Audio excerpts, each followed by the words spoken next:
আমাদের এই ভালোবাসা অটুট থাক, আমরা চাই কি চাই না, আমরা হিন্দু মুসলিম মিলেমিশে। আসসালামু আলাইকুম রহমতুল্লাহি ওয়া বারাকাতুহু। সম্মানিত ভিউয়ার্স, অন্যান্য ধর্মের ভাইরা ভাবেন ইসলাম উগ্র, ইসলাম নোংরা। আপনাদের ধারণাটা এই ভিডিওর মাধ্যমে পাল্টিয়ে যাবে। মাওলানা মিজানুর রহমান আজহারি ইসলাম সম্বন্ধে কোরআন ও হাদিসের মাধ্যমে কত সুন্দর বিশ্লেষণ করলেন, এই ভিডিওর মাধ্যমে আমরা দেখব। হিন্দুরা পূজা করে, যেদিন হিন্দুদের পূজা অনুষ্ঠান আমরা ওই দিন তাফসির মাহফিল করি না, ঠিক কিনা বলেন? যেদিন আমাদের তাফসিরুল কোরআনের প্রোগ্রাম ওই দিন আমাদের হিন্দু ভাইরা ডিস্টার্ব করে না, সুবহানাল্লাহ। হিন্দুদের পূজা অনুষ্ঠানে মাদ্রাসার ছাত্র যে পাহারা দেয়, গোটা বিশ্বে এরকম দৃষ্টান্ত নজির বিরল, ঠিক কিনা বলেন? আইন শৃঙ্খলা বাহিনীর পাশাপাশি মাদ্রাসার ছাত্ররা যে সেখানে পাহারা দেয়, গোটা পৃথিবীতে এই দৃষ্টান্ত আপনি পাবেন।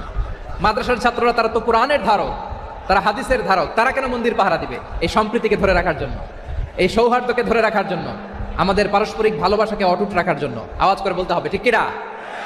এখন বলেন, আমাদের এই ভালোবাসা অটুট থাক, আমরা চাই কি চাই না, আমরা হিন্দু মুসলিম মিলেমিশে শান্তিপূর্ণ সহাবস্থান, সাম্প্রদায়িক সম্প্রীতি। লালমনিরহাটের ভাইয়ের আওয়াজ করে বলুন, এই সাম্প্রদায়িক সম্প্রীতি আমরা চাই কি চাই না? আল্লাহ এই দেশকে তুমি বরকতময় করো, বাংলাদেশকে তুমি শান্তিময় করো। আওয়াজ করে সবাই বলেন আমিন। এই জায়গাটাতে সামান্য একটু আওয়াজ হচ্ছিল, এটাও থেমে গেছে, আলহামদুলিল্লাহ আলহামদুলিল্লাহ। এখন একেবারে everything is in my control, মাশাআল্লাহ। ঠিক আছে, আমি মূল আলোচনায় যাই। প্রিয় ভাইরা, আমি বলেছিলাম আমার আলোচনার বিষয় হচ্ছে শান্তিপূর্ণ সহাবস্থান, সাম্প্রদায়িক সম্প্রীতি। আমরা দেখব ইসলাম আমাদেরকে কি কি দিক নির্দেশনা দেয়। শান্ত হইতে হবে, খরগোশের কানের মতো কান দুটো আমার দিকে করে রাখেন। আমি এখনো উঠে যাব, হাত নাড়ায় লাভ নাই, আমি উঠে যাব। তাকায় থাকো আর কান খাড়া, আওয়াজ হবে না। হ্যাঁ, মাশাআল্লাহ মাশাআল্লাহ, ঠিক আছে।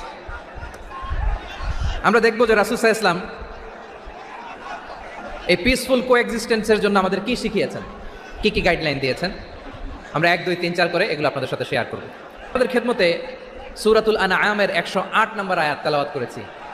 এখানে আল্লাহ রাব্বুল ইজ্জা ওয়াল জালাল তিনি ইরশাদ করছেন, ওয়ালা তাসুব্বুল্লাযীনা ইয়াদউনা মিন দুনিল্লাহি ফায়াসুব্বুল্লাহা আদওয়াম বিগাইরি ইলম কাযালিকা যায়্যান্না লিকুল্লি উম্মাতিন আমালাহুম সুম্মা ইলা রাব্বিহিম মারজিউহুম ফায়ুনাব্বিউহুম বিমা কানু ইয়ামালুন। রব্বুল আলামিন বলেন, গোলাম ও আমার ইমানদার বান্দারা শোনো শোনো, ও আমার বিশ্বাসী বান্দারা শোনো শোনো, লা তাসুব্বুল্লাযীনা ইয়াদউনা মিন দুনিল্লাহ ফায়াসুব্বুল্লাহা আদওয়াম বিগাইরি ইলম। ও আমার বিশ্বাসী বান্দারা, যারা আল্লাহকে ব্যতি রেখে, আল্লাহকে বাদ দিয়ে অন্য উপাস্যকে ডাকে, দেবীর পূজা করে, দেবতাদের পূজা করে, তোমরা খবরদার তাদের গালি দিও না। আওয়াজ করে বলেন, কি দিও না? আল্লাহ বলেন, ও বিশ্বাসীরা শোনো, যারা আল্লাহকে বেছে রেখে দেবীর পূজা করে, অন্য উপাস্যের পূজা করে, তাদেরকে ডাকে, ওই দেবতাদেরকে তোমরা গালি দিও না।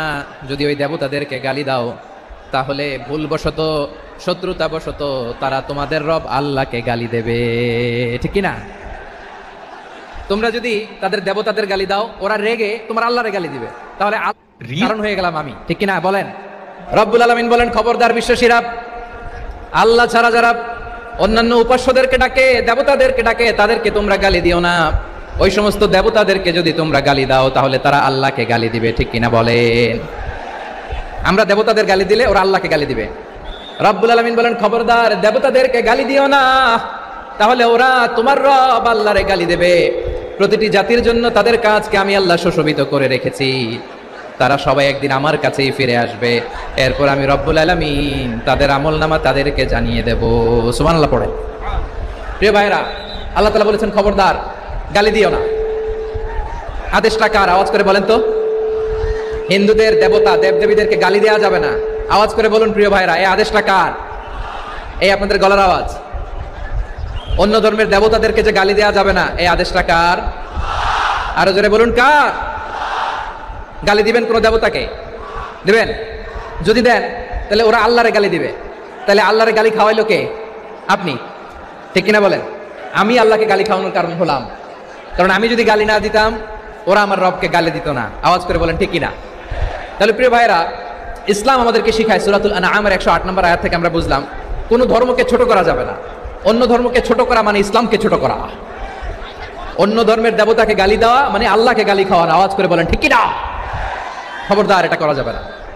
আর অন্য ধর্মের দেবতাকে যদি আপনি গালি দেন, ওরা ইসলাম থেকে দূরে সরে যাবে।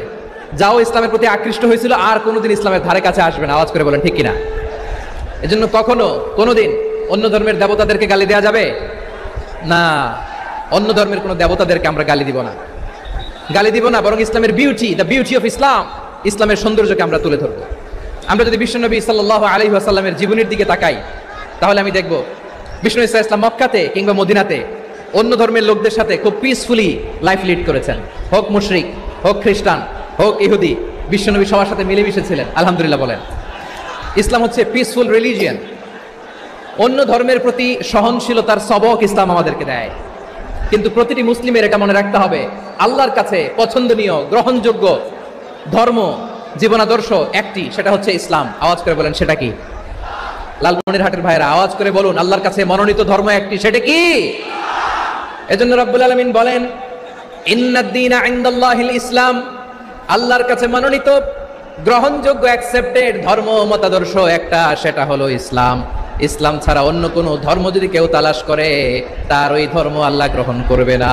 যে সমস্ত বন্ধুদের ইসলাম সম্বন্ধে খারাপ ধারণা ছিল, অবশ্যই এই ভিডিওটা দেখার পর তাদের ধারণা পাল্টে গেছে।